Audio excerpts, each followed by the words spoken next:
Good afternoon, everyone. Good afternoon, sir. Be seated.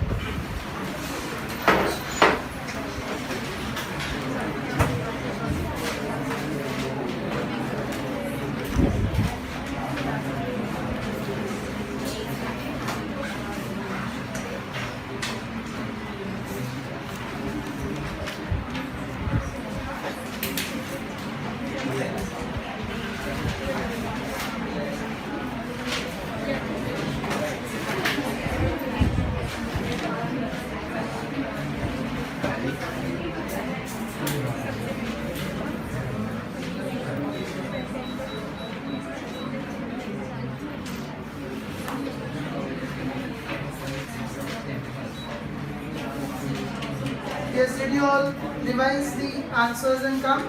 Yes.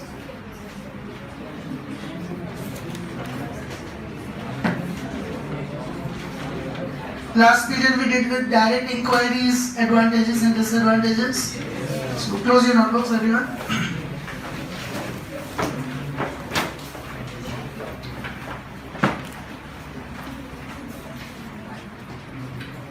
What is your name? Tanisha. Kanisha. Advantages of direct inquiry.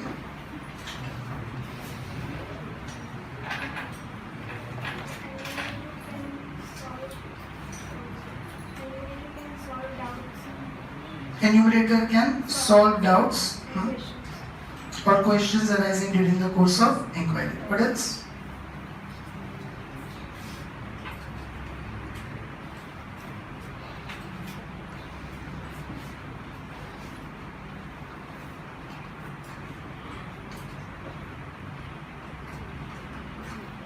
Five advantages were there, right?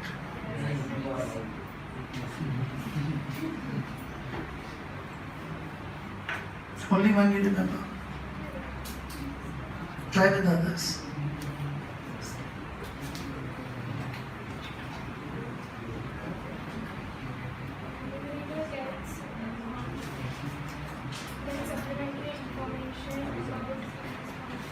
Yes, you can get supplementary information and try to motivate the people to give the information further, which will help in making the analysis also.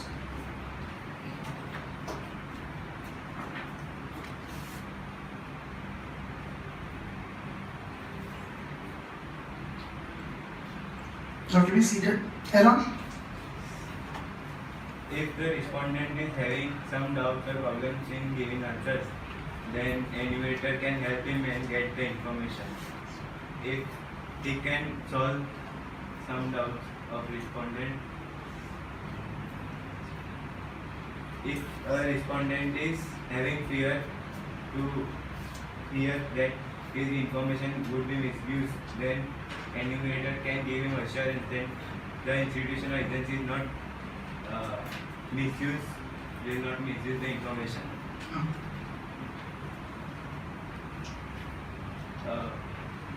In this method, the enumerator is getting accurate information about the respondent. Information is accurate and reliable.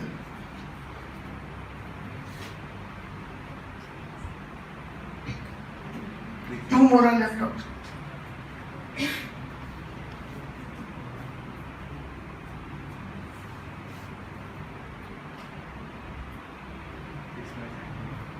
Okay, be seated. Last second bench, what is your name? Last second, yes. Harshita. The field of inquiry is limited. Okay, this information is useful when the field of inquiry is limited. Tell me all the five then. It is accurate and reliable. It is accurate and reliable. We can ask supplementary questions to the respondents if they fail to answer, and we can solve any doubt if they cannot answer. And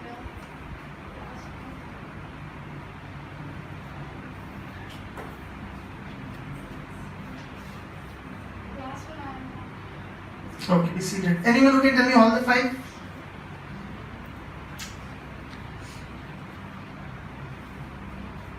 What is your name? Vrishti, yes. If the respondents are unwilling to answer, then the enumerator can convince them by giving assurance. the data collected by this method is accurate and reliable. This method is much better when the field of inquiry is limited. The enumerator can solve the doubts and questions if the respondents have any problem. And the enumerator can get supplementary information. Very good. Sit down. So, what is the shortcut I gave you?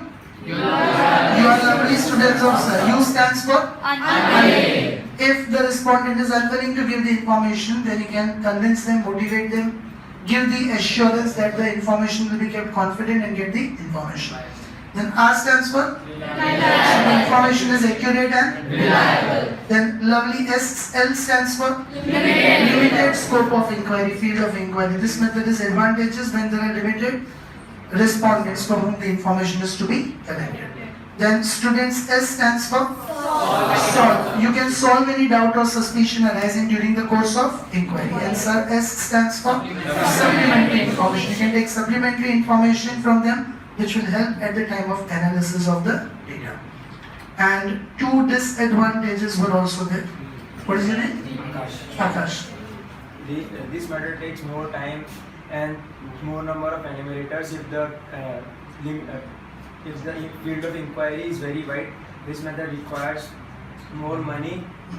More expensive. Then our last.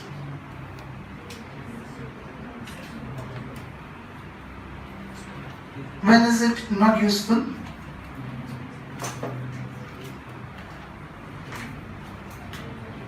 With The information collected in this data is less reliable when the enumerator is unreliable. if the enumerator is correct. So first disadvantage is it requires more enumerators, more time if the field of inquiry is very wide. Secondly, it is more expensive. And thirdly, if enumerators are untrained, then you cannot get the correct information. Are you all clear with that? So today one answer will take up indirect inquiry and then second chapter's practical questions we will start. Here the first chapter, indirect inquiry. So same way like we did in the last period, first we'll understand the things, then we'll remember the things. Okay, that I'll give the shortcut also how to remember the things. Page number 5, indirect inquiry. Meaning of indirect inquiry we had already seen. Raise your hand who can explain the meaning of indirect inquiry. Prachi? The investigator or enumerator collects information about the Respondent. Through another person. Correct. So now, when the enumerator or investigator collects the data about the respondent through some other sources which are acquainted with the respondent, it is called indirect inquiry. Which situations do we have to resort it to? Raise your hand. Which situations do we have to resort it to indirect inquiry? Niyati? Any criminal cases are done by Generally, criminal cases, CBI investigation, complex issues, we resort to this case because the respondent directly will not be willing to give the replies. Okay? So look at the things. Meaning, and then the first sentence completely. In any of the following situations, investigator contacts an organization or a person capable of conducting inquiries and gets relevant information from such organization or person. So, what are these 4 points? These 4 points on the right side, you can give the heading. Suitability of indirect inquiry. Suitability or circumstances of indirect inquiry. Means if you are asked the question, when is indirect inquiry suitable? Or if you are asked the question, in which circumstances we have to take indirect inquiry. These 4 situations or circumstances, we have to take up indirect inquiry. Which 4? First, when direct source does not exist. Example, when direct source does not exist. What is your name? Darshan. Suppose Darshan has died. Just suppose. Can we collect information from him? We have to get the information from other sources. So when the direct source itself does not exist, there is no other alternative possible. You cannot do direct inquiry, you have to do indirect inquiry. Did everyone of you understand this? So, direct source does not exist. And then source does not exist. In bracket, you can write an example. If the respondent has died.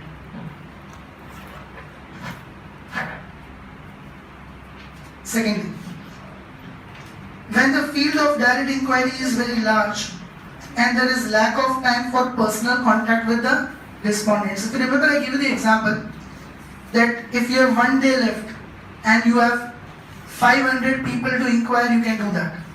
But if you have 1 day left and you have 5,000 people to inquire, can you do that?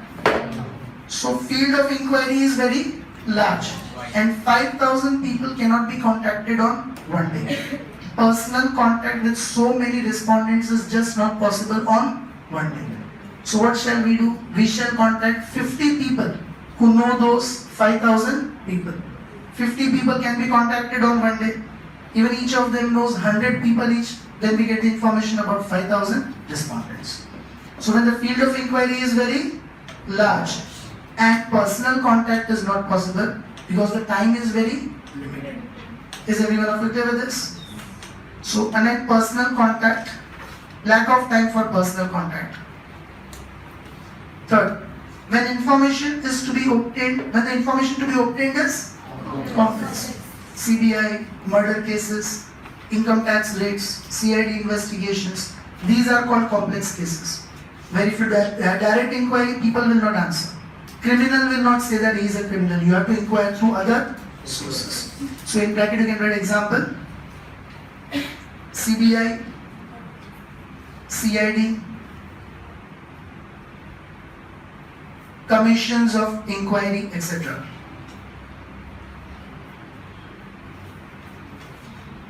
Is everyone clear with this? So, underline information complex. And last, when the cost associated with the direct inquiry is unbearable. Underline cost unbearable. Contacting 5,000 students, even if you count 5 rupees per student expense, then 5,000 students means it will involve an expense of 25,000 rupees. Here you go in for indirect inquiry because you have to contact only 50 people who know those 5,000 people. Even if you spend 20 rupees per person, 50 into 20 would be only 1,000 rupees. Still you save 24,000 rupees. So if the cost of direct inquiry is unbearable, then instead of direct inquiry you do indirect inquiry.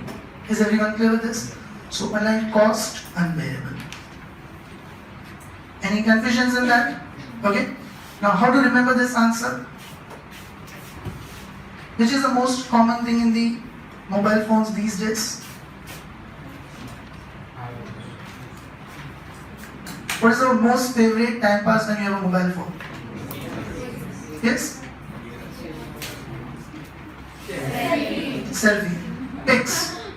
Right? With different faces. You'll pout your mouth and you'll raise your eyebrows and with different expressions. So that is what you remember. In which situations or circumstances we have to take up with indirect inquiry? Remember it as PICS. What do you remember? PICS. P stands for personal contact. When personal contact is not possible. Why personal contact is not possible? I discussed right now. Lack of time. And the field of inquiry is very large. Therefore, the personal contact is not possible because the time is limited. Any confusion in that? So instead of direct inquiry, we go in for indirect inquiry. Any confusions? Second, information complex. When information to be obtained is of complex nature. The examples I gave you, CBI, CID investigations, etc. Okay? When the cost is unbearable, means more cost is involved. Cost is unbearable means more cost is involved. And source does not exist. When the direct source does not exist, as I gave you the example, if the person itself from whom information is to be collected has died, then you cannot do direct inquiry. You have to go in for indirect inquiry. So once again, how will you remember?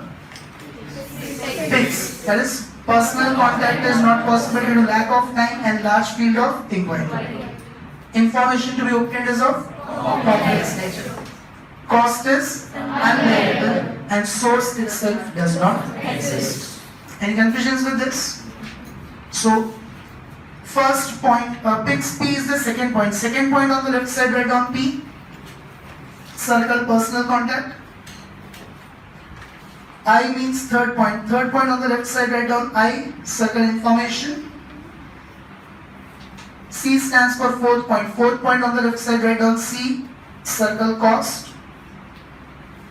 S stands for the first point. First point on the left side, write down S and a length source. Any confusion in this? Now from the next page you will get advantages and disadvantages. So again first we'll understand them, then we'll see how to remember them. Okay? But see that you learn them and come in the next period. I'll ask you in the beginning first, okay? Advantages first. This method is more suitable or most suitable when the field of inquiry is very wide. And like field of inquiry and wide. So as we discussed right now also in the circumstances, personal contact is not possible when the field of inquiry is very wide. And so instead of direct inquiry, you go in for indirect inquiry. When a respondent associated with the inquiry is not willing to give information, then this is the only method useful to collect the information. So then respondent not willing. Can you give me an example? When would the respondent be not willing to give the information? Raise your hand. When would the respondent be not willing to give the information? What is your name? Yellow t-shirt. Ruturaj, yes. When he has done any crime. Yes. When he has done any crime. Okay, so murder cases, CBI, CID, here the respondents directly will not be ready to give information. They will not be willing to give information. So we have to do indirect inquiry. So write down in bracket again. CBI, CID investigations. In bracket CBI, CID investigations. Third, it involves less cost, time and energy as compared to direct inquiry methods. Only less cost, time and energy. And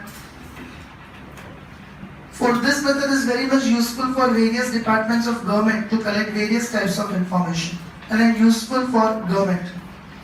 Normally government departments, they have so much of workload that if they try to collect direct inquiry, it will be very difficult for them. So they try to collect the information generally through indirect inquiry, because they need so much of data. They need the data of population, they need the data of unemployment, they need the data of poverty, they need the data of imports, exports. So government departments requires lot of information. And generally for this information, government does not go in for direct inquiry, they go in for indirect inquiry. Is everyone of you clear with this? So if they want the data of import and export, they will not directly go and contact the businessman. They will directly go and contact the customs department. And customs department can give the information of imports and exports of all the businessmen. If they want to know about your income, they will not directly contact you. What will they do? Income tax department. Income tax department has the information about income of all of us. So generally the government departments don't collect the inquiries or conduct direct inquiries. They collect the information through indirect. Any doubt with the last point? All are clear with that? So government department. Disadvantages, there are two disadvantages. First, when individual or organization associated with the task of providing information have any prejudice or biased attitude, the information becomes less reliable. So unlike biased attitude, this is a disadvantage. For example, suppose, how many students are studying in mother school here? Okay. How many are studying in BHS? For BHS, we have more number of students. Please stand up. Have your schools begun already? Not yet. Okay. Any idea about your 10th standards class teacher? Who was your 10th standards class teacher? Nitin? Sir. Nitin sir. Now suppose I collect the information of all BHS students from respected Nitin sir. From whom do I collect the information? Nitin sir. And let us say that Darshan, and what is your name? Karan. Darshan and Karan are very notorious and mischievous students in the class, suppose. So, if I try to get the information about Nitin sir and he doesn't have good relations with them, just suppose, then what will happen? He will give me wrong information about them. Because the person has bias. He has no good attitude towards these two students because they create a lot of mischief in the class. If I try to get information about you instead of yourself from your class teacher, then are there chances of getting wrong information or not? If the class teacher is biased or partial. If the class teacher is biased or if the class teacher is not biased, then we can get the correct information. But if the class teacher is biased about any one or two students, then what will happen? I'll get wrong information. And that is a disadvantage. Please be seated. What is the disadvantage? If the person from whom you are collecting the information, individual or organization, is prejudiced or biased, then the information will become less reliable. Any doubts with that? Second point. The method becomes useless when the third party from whom the information is obtained is dishonest, inefficient, or unable to provide correct information. So, unlike third party, dishonest, inefficient. So, the third party is totally dishonest. The nature of itself of third party is dishonest. For example, suppose I get all the information from, what's your name? Parthiv is dishonest person. Whenever I ask him any question, he always tells lies and only lies. He never tells truth. So if I get information from him about the third persons or people knowing him, I'll always get wrong information. Is everyone of you clear with this? So two disadvantages. Now how will you remember this? We read it.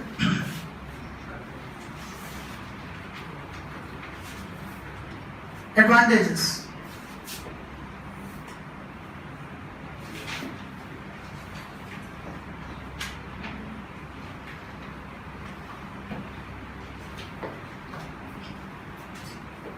Advantages you'll remember as lovely, great,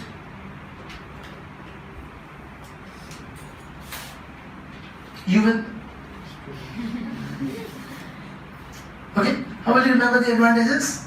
Lovely, great, you will. Lovely, L stands for less cost, time, and energy. Indirect inquiry requires less cost, time, and energy. Then great, G stands for government departments. Generally government departments resort to indirect inquiry because they have to collect lots of information. Then U stands for again unwilling. If the respondent is unwilling to answer, like murder cases, CBI, CID, then you have to collect the information through other sources. And W stands for wide scope or wide field of inquiry. When the field of inquiry is very wide, then you cannot resort to direct inquiry, you have to resort to indirect inquiry. Any confusions in this? Okay. And disadvantages, you'll remember it as simply TB. Not tuberculosis. TB. So T stands for third party, dishonest. Okay, if the third party is dishonest or inefficient, we cannot get the correct information. And B stands for biased attitude. If the third party or the person from whom you are collecting the information has a biased attitude, then he will not give you the correct information. Did you understand this? So in the advantages, third point on the left side, write down L and circle less cost.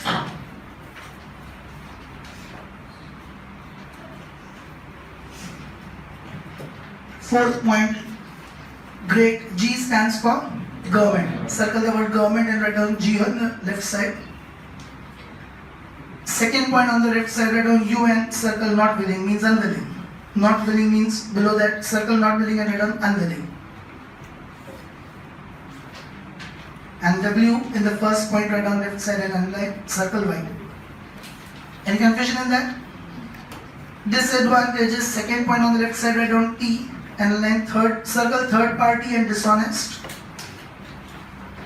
And first disadvantage right on the left side B and circle biased. So anyone having any confusion in this? All are clear with that? Close your textbooks.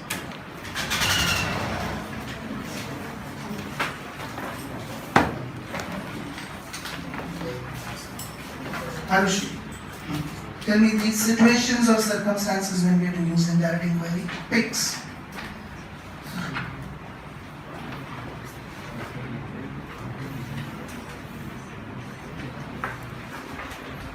Any one of the four PICS.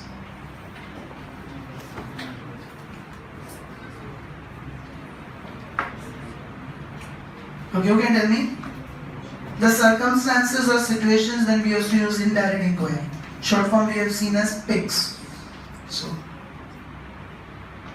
only one student remembers that. That's it. Is he did?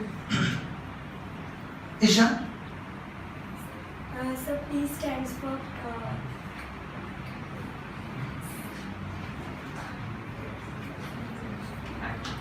Ria? Personal contact is not possible.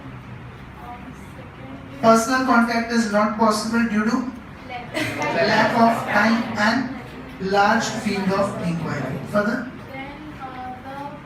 if the inquiry is complex, information to be collected is of complex nature, CID, CBI, etc. Then,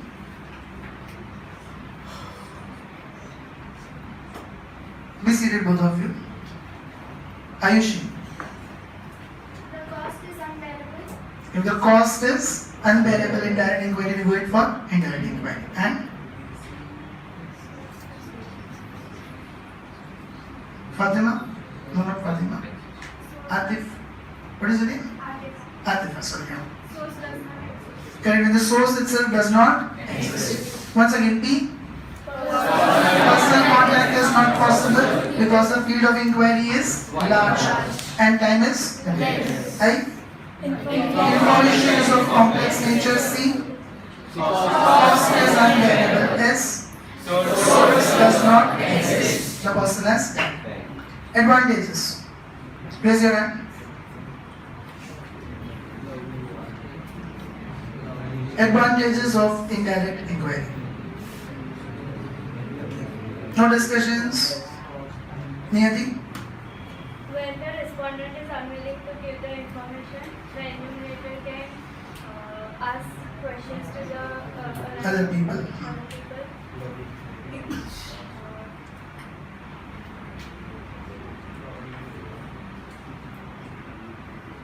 It is more useful for government because they have to Government departments generally collect through indirect inquiry.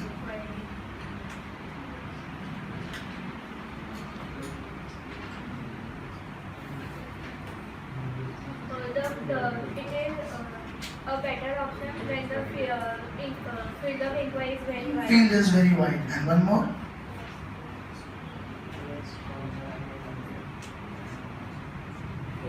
Lovely L stands for less cost and energy. So once again, what is the short form? Lovely, great, you will. Lovely L stands for less cost, time and energy. Great G stands for government departments generally resort to indirect inquiry. Then U stands for when the respondents are unwilling to give information like murder cases, etc. And will W stands for wide scope of inquiry. You cannot go for direct inquiry, you have to go in for indirect. And what does T be disadvantage? T stands for third party is dishonest and inefficient, and B biased, and third party is biased. All are clear with that? Take out second chapter, we'll start with the practical questions. We studied that classification means the raw data, the process of converting the raw data, grouping the raw data into variable and frequency. So that we will study the practical questions today. And I told you we'll do it through tally marks. Tally marks means in the set of white So how will we make it in the set of 5? 1, 2, 3, 4, 5. You'll put a cross. Are you all clear with that? So page number 36, exercise 2.1, question 1.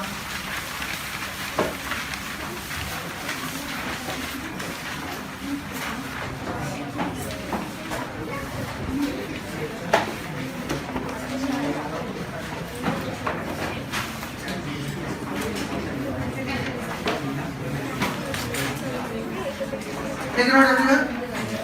Page 36, exercise 2.1, question number 1.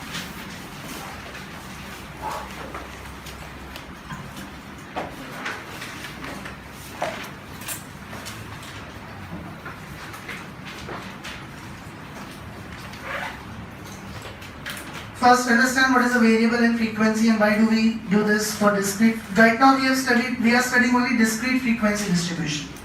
What is a discrete variable?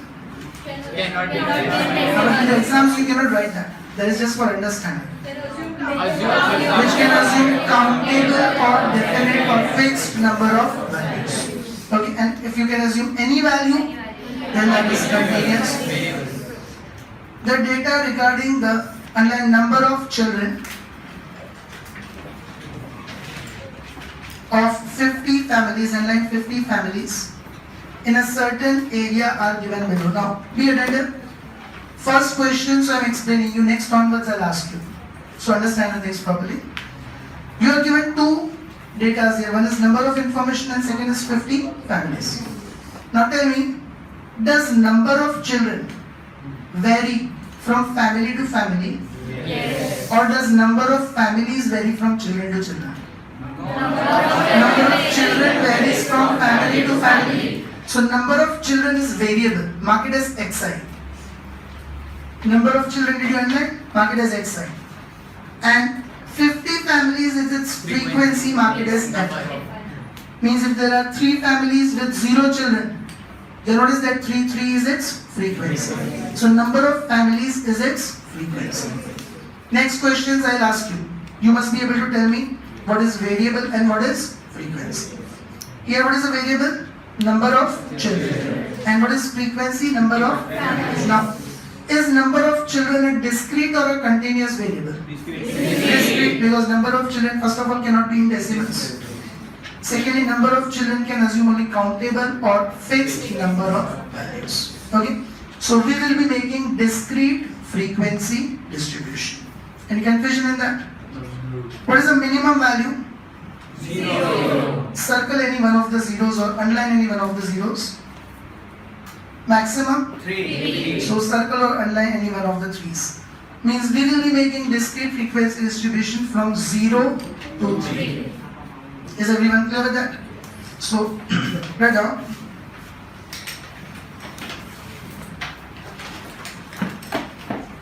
First write down, lowest observation is 0.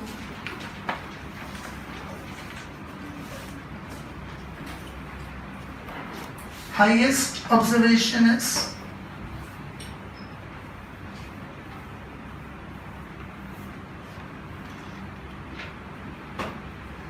3. Okay. So, discrete frequency distribution.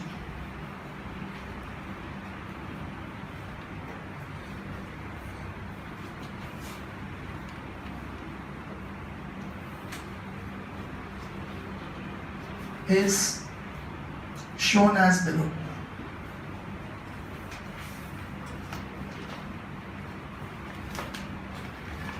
Since the lowest is 3, lowest is 0, highest is 3, we will be making it from 0 to 3. 3 columns will be required. First column will be of variable, which is number of children. So first column we will make is number of children. In bracket it will be denoted as Xi. Second column we will make for tally marks.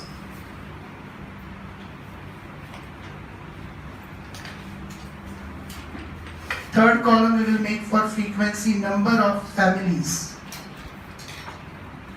which will be denoted as Fi.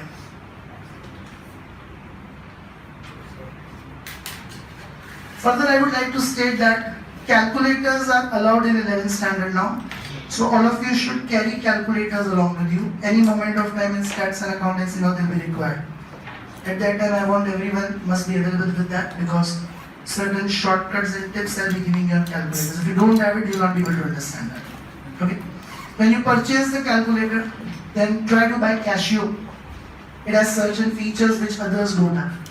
Try to buy 11, 12 digit Casio big calculator. See that it does have the sign of square root. It does have the key for square root because that square root will be used on and often in 11th standard. So two things just verify. Possibly try to get Casio. If you already have any at home, then you can use that. But if you're going to buy Casio and see that it does have a sign of square root. Is everyone clear with this? Now these columns you have to make. And as we discussed, we'll be writing the information from 0 to 3.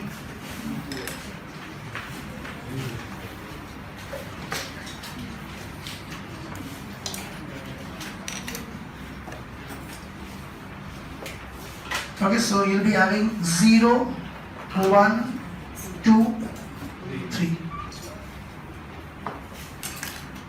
Any confusion still here? Raise your hand.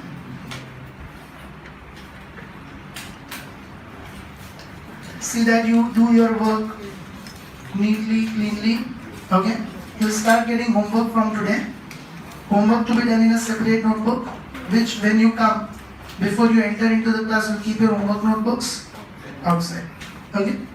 And before going, you'll take them from there. So our supervisors will correct your homeworks outside, and before going, you can take the notebooks that you have. Raise your hand who is still writing up till here. First question, so do it along with me. As I said, what mistake is not to be done, I'll tell you first. Okay?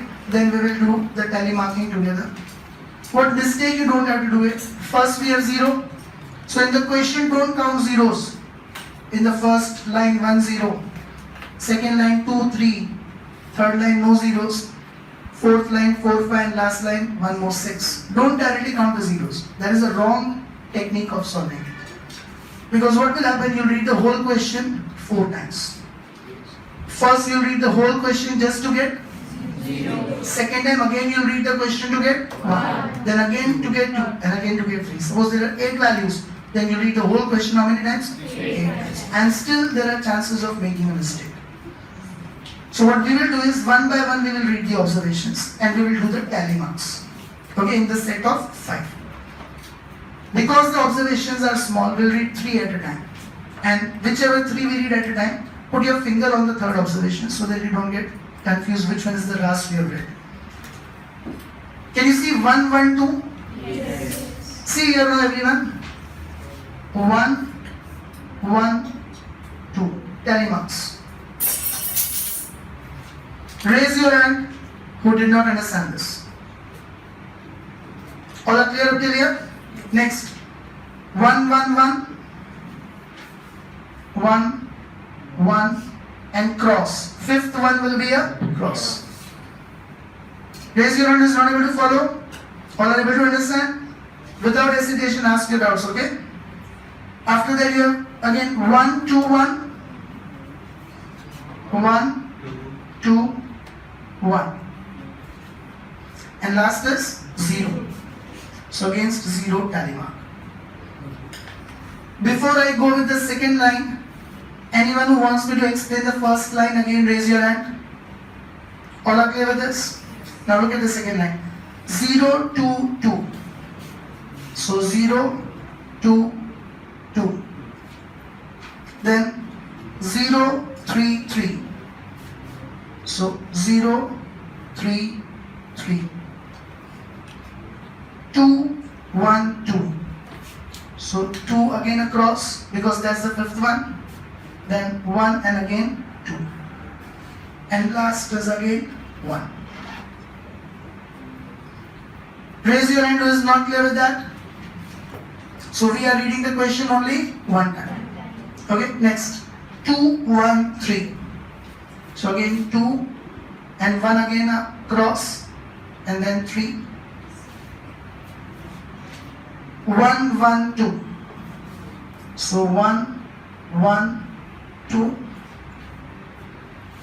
2, 2, 1. 2 and again cross for 2 and then 1. And last is again 2. Raise your hand who is not able to follow. Fourth row. 3, 0, 3. So 3, 0, 3. Again cross for the 3. Fifth. 0, 2, 1. Again 0 cross. 2, 1. Then 2, 2, 2. 2, 2 and again fifth one cross. Last is again 2, so one more. Anyone having any confusions with the telemarking? Next. 0, 1, 2. So 0, 1 cross and again 2. Again 2, 2, 2. 2, 2 and again fifth one will be cross. 3, 3, 2. So 3, 3 and one more 2. And last is 1. So are you all clear with this?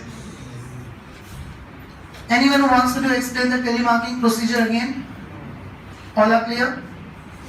Now see here, 5 plus 1, 6 is the frequency. 5, 10, 15 and then 1, 16. Yes, 5, 10, 15, 20, 21. And 5 and 2, 7. 6, 22, 40, 3 and 7, 50. What was written at the top? 50 families? Do you get the number of families total 50 or not? Yes. That is called sigma fi. Okay, that symbol is clear? What does that symbol stand for? Sigma. Sigma means summation, sum means total, and fi is frequency. So sigma fi means sum of frequencies, total of frequency comes to 50. Any confusion in that? All are clear with this? So this is how we have to solve a question of discrete frequency distribution. Everyone will be able to do that in homework? Okay. So just a minute. Let me see if there is a similar example. I'll give you to try on your own.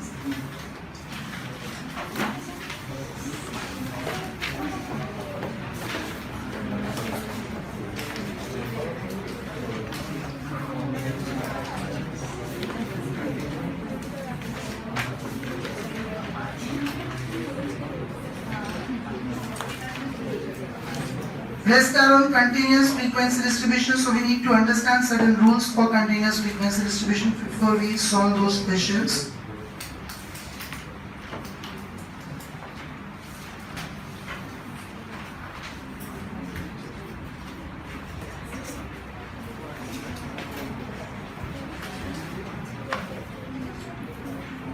Your homework for tomorrow will be illustration 1.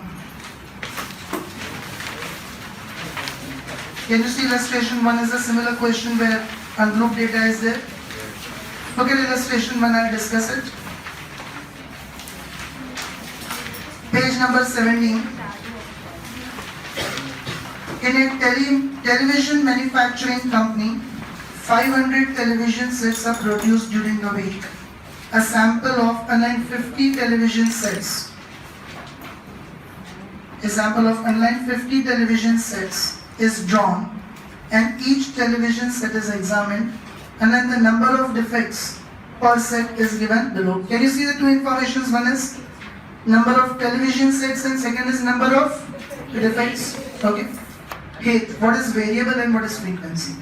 Number of television is variable. And number of defects is frequency. Means number of televisions vary from defect to defect.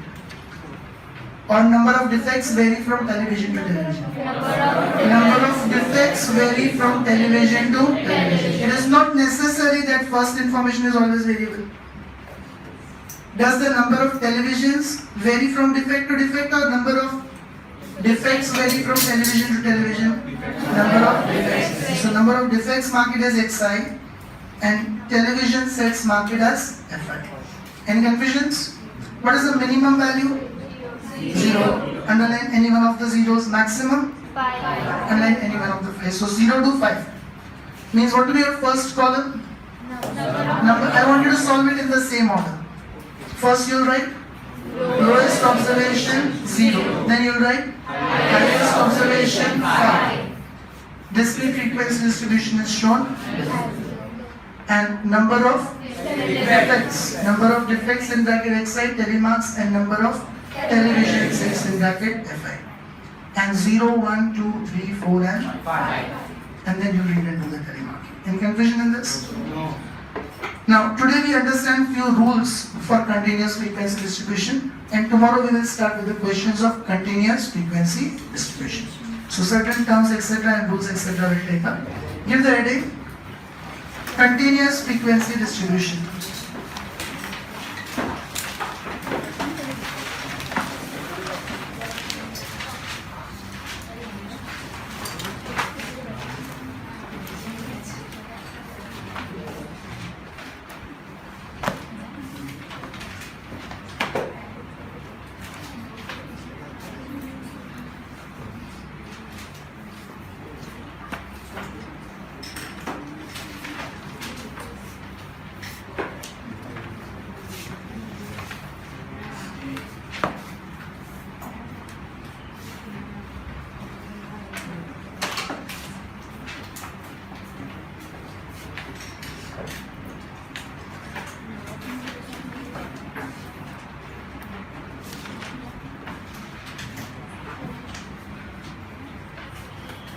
Given the heading? Now first term we need to understand is lower limit.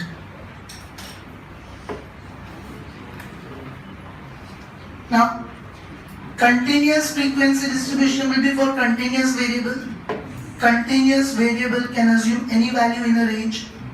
So we will always be representing the continuous variable by classes.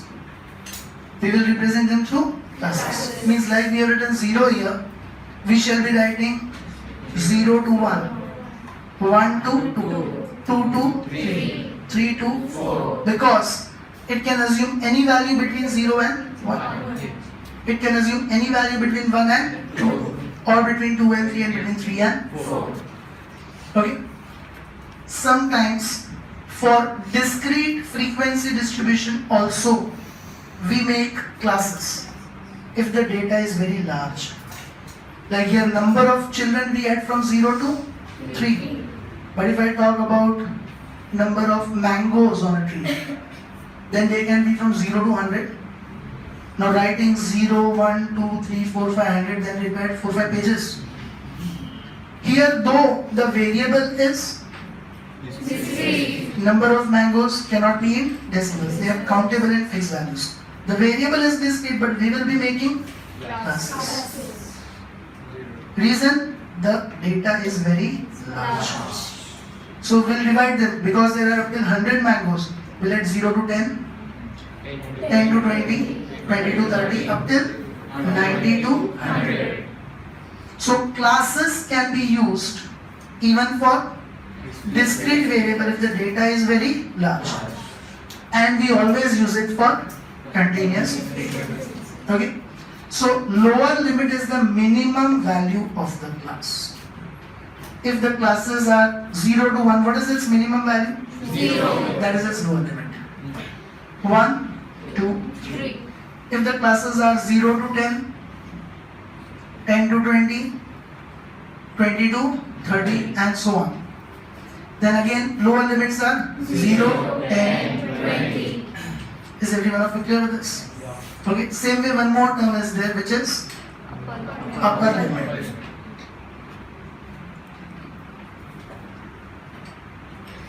Okay, What is the upper limit? 1, 2, 3, 4. 10, 20, 30. Maximum value of any given class is called its upper limit. Any confusion in this? Raise your hand who did not understand the terms lower limit or upper limit. All are clear? So, write on lower limit.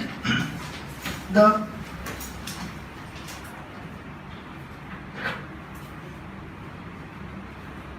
minimum value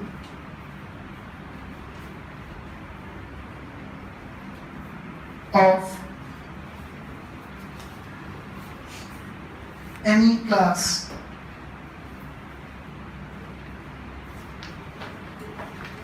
is called its lower limit.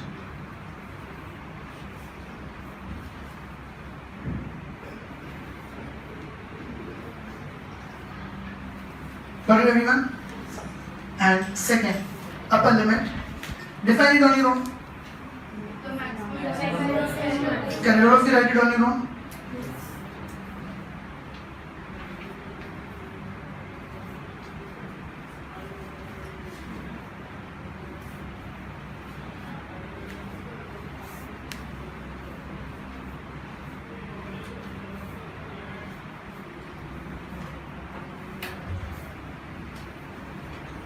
Could all of you write it? Yes.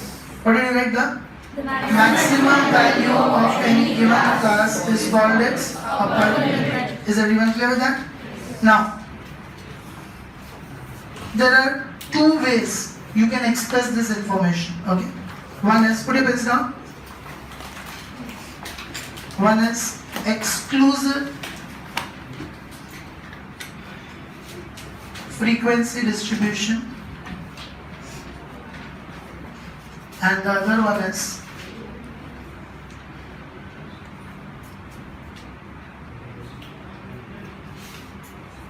inclusive frequency distribution. Two ways you can express it.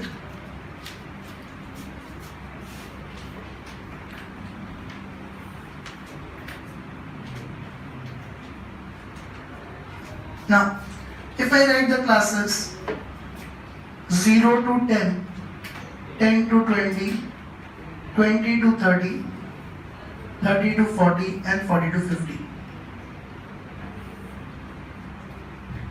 Does 0 to 10 include 10? Yes or no? How many of you say yes? Raise your hand. 0 to 10, does it include 10? Only one. But many were saying yes. Who all say no? Raise your hand. 0 to 10 does not include 10. Okay. So, what is your name? Third bench. Why it does not include 10? Because 10 is coming. 10 is the lower limit in the next Next. Correct. Very good. Sit down. If 0 to 10 includes 10, then 10 cannot be included here. Otherwise, while doing the telemarking, you'll get confused. Where to do the telemark? 10 here or here? So 0 to 10 includes only up till 9. But there are 10 observations. Count it 0, 1, 2, 3, 4, 5, 6, 7, 8, 9. It includes up till 9, but there are 10 observations covered in the C. Is everyone clear with this? It does not include 10. So it is called exclusive frequency distribution. Now same if I write 0 to 9, 10 to 19, 20 to 29, 30 to 39, 40 to 49. Does it make any difference? Are both different or same? Different. No, they both are same. 0 to 10 included which observations? 0, 1, 2, 3, 4, 5, 6, 7, 8, 9. Here the next class starts from 10. Does it include 9? Yes? Yes. Because the next class begins with 10. So 0 to 9 includes 9. So here also it includes from 0 to 9. Here also it includes from 0 to 9. They are just different ways of presenting it. But both of them cover same number of observations. Understood that? Here it does not include 10, so it is called Exclusive. Here it includes 9, so it is called Inclusive. There are two different ways of presenting the same information. Understood that or not? Now when will we be using exclusive or inclusive? If the variable is but large, so we will classify them in classes. So if variable is discrete, we will use inclusive because it cannot be in decimals. So we know that there will be no value between 9 and 10. But if the variable is continuous, then we will use exclusive. because between 9 to 10 also values are possible. If I talk about the weight of students, then I'll not write 40 to 49, I'll write 40 to 50. Because between 49 and 50 also weight is possible. But if I say number of mobiles manufactured, then I'll write 40 to 49. Because 49.5 mobiles cannot be manufactured. So when will we use this presentation? When the variable is discrete but the data is large. When will we use this presentation? Variable itself is continuous. But both of them convey the same message. Okay, what do you mean by exclusive? The class or the frequency distribution which does not include the upper limit. And inclusive means the frequency distribution which includes the upper limit. Is everyone clear with it? So, right on.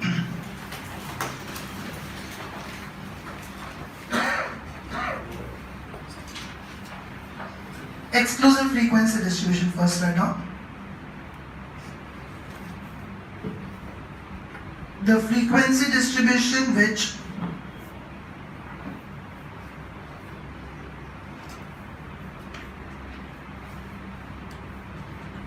does not include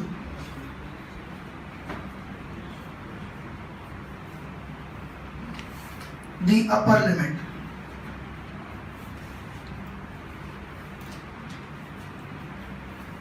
Full stop. Example 0 to 10, 10 to 20, 20 to 30 and so on.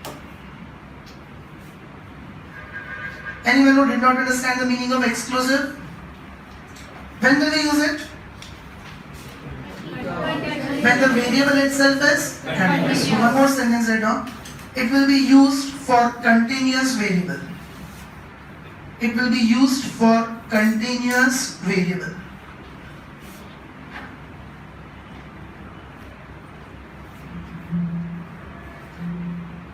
Any confusions? And next term, inclusive frequency distribution.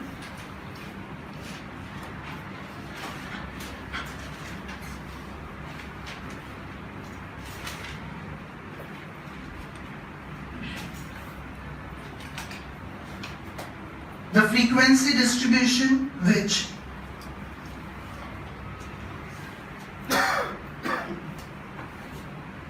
includes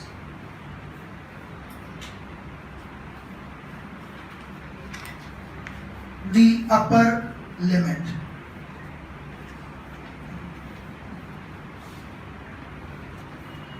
Example 0 to 9, 10 to 19,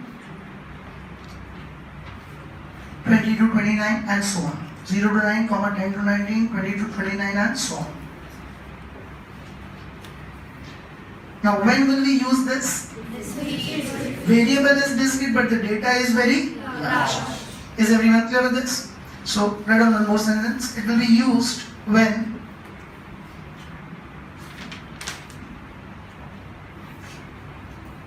the variable is discrete